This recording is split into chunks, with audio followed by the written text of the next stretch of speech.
అందరికీ నమస్తే, welcome to signal TV. ప్రస్తుతం మనం అరణ్య భవన్ దగ్గర ఉన్నాం. ఇక్కడ కొంతమంది రైతులు ధర్నా చేస్తారు. మహబూబాబాద్కి సంబంధించిన వాళ్ళ ప్రాబ్లం ఏంది, వాళ్ళు ఇక్కడ ఎందుకు ధర్నా చేస్తారు, వాళ్ళని అడిగి తెలుసుకుందాం. మండలం మహబాద్, ఊరు యమునూరు. నా పేరు నారాయణ. మాకు 50 ఏళ్ళ కానుంచి దాని మీద భూమి మీద సేవ చేస్తున్నాం. దాంట్లో మామిడి చెట్లు పెట్టినాయి, కాయలు కాస్తున్నాయి, జామ చెట్లు కాస్తున్నాయి, నిమ్మ చెట్లు కాస్తున్నాయి, కొబ్బరి చెట్లు కాస్తున్నాయి, కళ్ళు కూడా పడుతుంది సార్ మా దగ్గర. ఇప్పుడు మాకు అప్పుడు లేని ఇబ్బంది ఇప్పుడు పెడతారు. ఆ ఇబ్బంది ఎందుకు పెడతారో మరి అదే జంగలతో మమ్మల్ని కాపాడుకోవాలని మేము మనం చేస్తున్నాం అండి. ఇప్పుడు ఇబ్బంది పెడుతున్నారు అంటే మీరు చెట్లు ఏమన్నా నరికేస్తారు? నరకలే, మేము పాల చెట్టు ఇప్పుడు కాదు నరికింది, మా తాతలు నరికింది, ముత్తాతలు నరికింది, మేము నరకలే. బొట్లు తీసు నరకలు ఎక్కడండి, మా తాతలు ముత్తాలు పెట్టే భూములు 70 ఏళ్ళకి వస్తాను దగ్గర. మేడం రాయలేదు ఇది యాక్చువల్గా ఇప్పుడు 78 ఇయర్స్ నుంచి ఉన్న క్లెయిమ్ వాళ్ళు ఎన్నడూ రాలేదు, రెస్పాండ్ కాలేదు. ఏ కోర్టులో కూడా వాళ్ళు అపియర్ కాలేదు ఇప్పటివరకు. ఎస్టీ కమిషన్లో 3వ సారి పిలిచిండ్రు, 3 సార్లు కూడా వాళ్ళు అటెండ్ కాకపోతే మేము మేడంని వెళ్దామని వచ్చినాం తప్ప ఇక్కడ ఏదో గొడవ పెట్టుకోవడానికో లేదో దానికి కాదు. వచ్చిందే తనకు మా రిప్రజెంటేషన్ ఇవ్వడానికి వచ్చినాం. యాక్చువల్గా ఈ మేడంకి అక్కడ ఎస్టీ అదే ఫారెస్ట్కును రెవెన్యూకు మధ్యలో ఉన్న డిస్ప్యూట్. అది రెవెన్యూ ల్యాండ్స్ ఎప్పుడో ధరణిలో కూడా పట్టాలు ఇచ్చిండ్రు, అన్ని రకరకాల హక్కుపత్రాలు అన్నీ వచ్చినాయి. ఎప్పటి నుంచో వాళ్ళ పొజిషన్లో 70 ఇయర్స్ నుంచి 75-80 ఇయర్స్ నుంచి ఉన్నారు.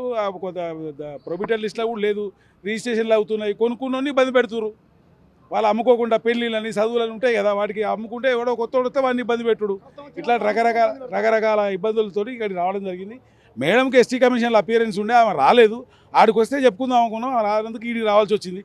గొడవల కోసం మేము రాలేదు. మాది 100 సంవత్సరాల భూములు కొట్టుకొని మేము అంటే మాకు పట్ట భూములే, పాస్బుక్లు ఉన్నాయి, రిజిస్ట్రేషన్లు ఉన్నాయి, అన్నీ ఉన్నా కూడా మాకు భూములు లేవు. మీ కావు ఈ పారిశ్రాలని మాకు పారిశ్రమలు చాలా ఇబ్బంది పెడుతున్నారు మాకు. ఇప్పుడు ఇక్కడ ఎవరిని కలవడానికి వచ్చారు? డిసిస్ మేడం ఉన్నారట, మేడంకు కలవాలి. మేము కోర్టులో కూడా కేసు వేసినాం. మా సార్లు పెద్దోళ్ళు వాళ్ళు ఏం చెప్తారో వినండి. మీ డిమాండ్ ఏంది అసలు? మీకు ఏం భూములు మాకు కావాలి, మాకు రావద్దు, పారిశ్రమలు మాకు అడిగి రావద్దు మాకు ఉన్నాయి. ఏంది అసలు మీ డిమాండ్? మా డిమాండ్ ఏంటంటే మాది పాత ఉమ్మడి వరంగల్ జిల్లా మహబాద్ మండలం వేమనూరు గ్రామ పంచాయతీ, వేమనూరు రెవెన్యూ గ్రామ పంచాయతీ. దాదాపు ఒక 200 సంవత్సరాల కాంచి మేము సేద్యం చేసుకుంటూ జీవనోపాధి గడుపుకుంటున్నాం. మాది మొత్తం రెవెన్యూ పట్ట. ఈ మధ్య కాలంలో ఫారెస్ట్ వాళ్ళు వచ్చి మీది ఎంత ఫారెస్ట్ అని చెప్పి బావులు తీయనిస్తలేరు, మళ్ళీ బోర్లు ఏనిస్తలేరు, పొయ్యిల కర్ర కూడా కొట్టనిస్తలేరు, చిత్రహింసలు చేస్తారు. ఎన్నిసార్లు మేము మొరబెట్టుకున్నా కలెక్టర్ మాకు అన్ని ఆర్డర్స్ ఉన్నా కానీ ఫారెస్ట్ వాళ్ళు వచ్చి నైట్లో వచ్చి మాకు కొంచెం ఇబ్బంది పెట్టి పంట ధ్వంసం చేస్తారు. కాబట్టి సిసిఎఫ్ మేడంకు మళ్ళీ జిల్లా కలెక్టర్కు అందరికీ మేము అప్లై చేసుకున్నా, మాకు అన్ని రైట్స్ ఉన్నా కానీ ఇబ్బంది పెడతారు. ఇవాళ ఎస్టీఎస్సీ కమిషనర్ గారి మెంబర్ దగ్గర పిలిపించిన 3 దఫాలు వచ్చాము, 3 దఫాలు తప్పించుకున్నారు మీరు. ఎందుకంటే మేము అంటే మా పిల్లల చదువు కొరకు కానీ మా పిల్లల పెళ్లిళ్ళ కొరకు కొద్ది గొప్ప అమ్ముకోవడానికి కూడా రైట్స్ లేకుండా చేస్తాం, మీకు ఫారెస్ట్ పట్టాలు ఇస్తామని చెప్పి వాళ్ళు అంటారు.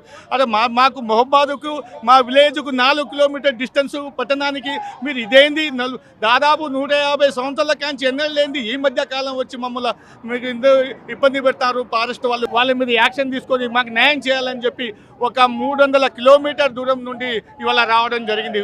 ఎవరిని కలవడానికి వచ్చారు ఇక్కడ? CCF madam. మీ ఎమ్మెల్యేని కలవలేదు? మీ ఎమ్మెల్యే చెప్పలేదు? ఎమ్మెల్యేని కలిసాం, మంత్రులను కలిసాం, కలెక్టర్ అన్నీ ఒకే ఉన్నా డిఎఫ్ఓ గారు అక్కడ ఉన్న సిబ్బంది వాళ్ళు ఏమంటున్నారంటే మాకు పై నుండి ఫోర్స్ వస్తుంది, వాళ్ళు ఆపుతున్నామని. అయితే మీ పై ఆఫీసర్ దగ్గరే పోతామని చెప్పి వాళ్ళు రావడం జరిగింది పొద్దున్న లేచి. ఎందుకు చేస్తారు అసలు? ఫారెస్ట్ అని వాళ్ళు లేరు చూపిస్తాను. మాది ఫారెస్ట్ ఎందుకంటే ఉన్నది ఫారెస్ట్ దాదాపు 40-50 సంవత్సరాల కాంచి ఉన్న ఫారెస్ట్. ఇప్పుడు ఫారెస్ట్ ఉందని వస్తారు, మాకు ఇబ్బంది పెడతారు. అయితే మాకు పై ఆఫీసర్లు మాకు అది మొత్తం మొక్కలు నాటండి అని చెప్తారు. కాబట్టి అంటే పై ఆఫీసర్ ఎవరో మేము పోదామని ఇక్కడికి వచ్చాం. అది ఎస్టీఎస్సీ కమిషన్ మెంబర్ దగ్గరికి వచ్చాం, వారి 10 సార్లు పిలిపించిన అవసరం లేదు. ఈ మా సమస్య, మా డిమాండ్ ఇది. అన్ని ఉండా కూడా లేకపోతే మాద కోర్టులో కూడా సుప్రీంకోర్టు కూడా గైడ్లైన్స్ వచ్చాయి, మాకే వచ్చి ఫేవర్ అయినా మాకు ఇబ్బంది పెడతారు. 3000 ఎకరాల భూమిని మాకు గతంలో నుండి 70 సంవత్సరాల నుంచి మాకు రెవెన్యూ పట్టాలు ఉండి కూడా ఫారెస్ట్ అధికారులు తీవ్ర ఇబ్బందులు గురి చేస్తున్నారు. ఎందుకంటే అక్కడ ఉన్నటువంటి చెట్లు కానీ పుట్టలు కానీ చదును చేసే కార్యక్రమం ఏవైతే ఉన్నాయో వాటిని కూడా చదును చేయకుండా నానా రకాలుగా ఇబ్బంది పెడుతూ రైతులను ఇబ్బంది పెడుతున్నారని చెప్పేసి ఈరోజు మేము 15-20 సంవత్సరాల నుంచి కోర్టు కూడా తిరగడం జరుగుతుంది. కానీ ఈ అధికారులు ఎవరు కోర్టుకు సబ్మిట్ రావడం అనేది జరగడం లేదు. తద్వారా మేము ఇక్కడ ఎస్టీ కమిషన్కి వచ్చి ఆఫీస్కి వచ్చి మేడంని కలవాలని చెప్పేసి ఒక ఉద్దేశంతో ఇక్కడ రావడం జరిగింది. కోర్టుకి వెళ్ళొచ్చు కన్నా, మీరు ఇట్లా ధర్నా చేయకుండా కోర్టుకి వెళ్ళొచ్చు కదా. వెళ్ళాంలో కానీ వీళ్ళు ఈ అధికారులు ఏవైతే అధికారులు ఉన్నారో వాళ్ళు ఇంతవరకు కూడా కోర్టుకి అప్పీల్ చేసి వచ్చినటువంటి దాఖలాలు ఇప్పటి వరకు లేవు. మా దగ్గర టోటల్గా అప్పటి నుంచి ఇప్పటి వరకు ఎవిడెన్స్ మా దగ్గర ఉన్నాయన్నమాట. కాసరా పాయింట్లు కానీ సేత్వారు పాయింట్లు కానీ 2 ఊర్లకు సంబంధించిన భూములకు మొత్తం మాకు రెవెన్యూ పట్టాలు ఉన్నాయి. ఈ ఫారెస్ట్ అధికారులతో మాకు తీవ్ర ఇబ్బందులకు గురి చేస్తున్నారు. ఇబ్బంది అంటే ఏం చేస్తారు అంటే మిమ్మల్ని మమ్మల్ని పంటలు కాదు, మమ్మల్ని ఏమన్నా రేపు ఏమన్నా మట్టి వెలికి తీయడం కానీ, చెట్లను నరకడం కానీ, చిన్న చెట్లను నరకడం కానీ ఇటువంటి సమస్యలు ఉంటే వాళ్ళు వచ్చి సెక్షన్ ఆఫీసర్లు కానీ, ఎఫ్ఆర్ఓలు కానీ, ఎఫ్డిఓలు కానీ వచ్చి ఇబ్బంది పెడుతున్నారు. ఏందన్న ఎందుకు ధర్నా చేస్తారు? ఎందుకు ధర్నా చేస్తున్నాం అంటే ఇది దాదాపుగా 100 సంవత్సరాల నుంచి మాకు రెవెన్యూ ల్యాండ్ నుంచి ఫారెస్టులు చాలా ఇబ్బంది పెడుతున్నారు. రైతుల చెలగలో ఏదైనా చదును చేసుకుంటా అన్నప్పుడు ఎత్తు మంపులు లెవెల్లో చేసుకునేటప్పుడు వీళ్ళు ఏం తీసుకొచ్చి వాళ్ళ వచ్చి అరాజకం చేస్తున్నారు, బాగా ఇబ్బంది పెడుతున్నారు. వచ్చిన బండి వెహికల్లను మొత్తం సీజుడు చేస్తున్నారు, తీసుకెళ్లి ఆఫీసులు చుట్టూ తిప్పి సావదెందున్న రైతులను బాగా ఇబ్బంది పెడుతున్నారు. ఇది మా సమస్య, ఇది మేడం వెంటనే పరిష్కరించాలి. బావుల పుడికే తీపిస్తున్నారు, కొత్త బావులు తీపిస్తలేరు, పాత బావులను తీపిస్తలేరు, బాగా ఇబ్బంది పెడుతున్నారు. ఇది తీసుకెళ్ళి ఆడ మొత్తం రాజకీయాలు చేస్తున్నారు. ఇప్పుడు మీ ఎమ్మెల్యేని వాళ్ళ కలిసి వాళ్ళకి చెప్పొచ్చు మీ సమస్య. మా ఎమ్మెల్యేని చెప్పినాం, ఇప్పటికీ హైకోర్టు దాకా కూడా 3 సార్లు వచ్చినాం, కానీ మేడం ఇప్పుడు పీసీసీ మేడం రావట్లేదు, బాగా ఇబ్బంది పెడుతుంది మేడం. కలిసారన్న మరి మేడం కలిసలేదు మేడం. మేము వచ్చినప్పుడల్లా అపాయింట్మెంట్ ఇస్తుంది మేడం, ఎక్కడ వేరే పనికి వెళ్ళిపోతుంది. ఇక్కడ మామూలు మా పరిష్కారం చేయట్లేదు. మా పట్ట పాస్బుక్లు, రెవెన్యూ పట్ట పాస్బుక్లు ఉన్నాయి. అటువంటిది ఫారెస్ట్ వాళ్ళు వచ్చి ఫారెస్ట్ ల్యాండ్ అని చెప్పేసి మాకు చాలా ఇబ్బంది పెడుతున్నారు. గతంలో లేదు ఇబ్బంది, ఇప్పుడు 70 ఏళ్ళ బట్టి లేని ఇబ్బంది ఇప్పుడు ఈ 2 సంవత్సరాల నుంచి వచ్చేసింది.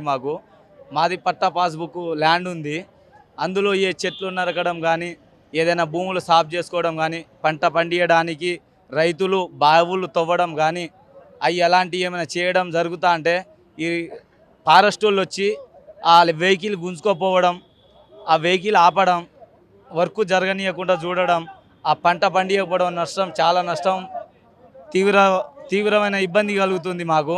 మా యొక్క పట్టను మాకు ఈ ఫారెస్ట్ వాళ్ళు ఏ ఇబ్బంది ఉండకూడదని చెప్పేసి కోరుకుంటున్నాం. మేము ఇప్పుడు వీడికి ఎందుకు వచ్చారు? ఎవరిని కలవడానికి వచ్చారు? మేడం పీసీసీ మేడం కలవడానికి వచ్చాం. ఏం చెప్పాలనుకుంటున్నాం? మా పట్టాలు మాకు ఇప్పించండి, మాకు ఫారెస్ట్ ల్యాండ్తో ఏ సంబంధం లేదు, ఫారెస్ట్ జోలికి రావద్దు, మా రైతుల జోలికి రావద్దు అని చెప్పడానికి వచ్చాను. ఇప్పుడు ఫారెస్ట్ వాళ్ళు వస్తారు అంటే మీరు అడవులు ఏమన్నా నరికేస్తుర్రా? అడవులు నరుకుతలేం మేము. మా చేనులో చెత్త ఏమైనా ఉంటే, ఆ రౌతు గుండ్లు ఏమైనా ఉంటే దానికి సాఫ్ చేసి మేము ఒక పంట పండించుకోవడానికి, ఇత్తనాలు వేయడానికి మేము సాగు చేసుకుంటే మా అన్నదాతలకు ఫారెస్ట్ వాళ్ళు వచ్చి చాలా ఇబ్బంది కలిగిస్తున్నారు. ఇందువల్ల మాకు ఫారెస్ట్ వాళ్ళు ఎటువంటి ఇబ్బందులు లేకుండా చేయాలని కోరుకుంటున్నాం. మేము మాకున్న 2 ఎకరాలు ఉన్నది. ఎన్ని సంవత్సరాల నుంచి మీరు ఫార్మింగ్ చేస్తారు అక్కడ? ఫార్మింగ్ దరిదాపు మా తాతల నుంచి, అంటే 70 ఏళ్ళ సర్వీస్ నుంచి చేస్తున్నాం. మాకు అప్పటి నుంచి లేని ఇబ్బంది ఇప్పుడు కలిగింది. మాకు ఇబ్బంది రైతు బంధు కూడా వస్తుంది. రైతు బంధు కూడా వస్తుంది మాకు. ప్రతి ఏటా రైతు బంధు పడుతుంది, 2 సార్లు రైతు బంధు వస్తుంది. ప్రతి ఒక్కటి మాకు బ్యాంకులో లోన్ ఎత్తుకున్నాం. మేము మా పేర్ల మీద బ్యాంకులలో ఖాతాలో తీసుకొని లోన్లు కూడా ఎత్తుకున్నాం. పెడుతున్నారు అట్లా ఎన్ని ఎకరాలు? ఒక 2000 నుంచి 3000 ఎకరాల భూముల వరకు ఇదే ప్రాబ్లం మాకు.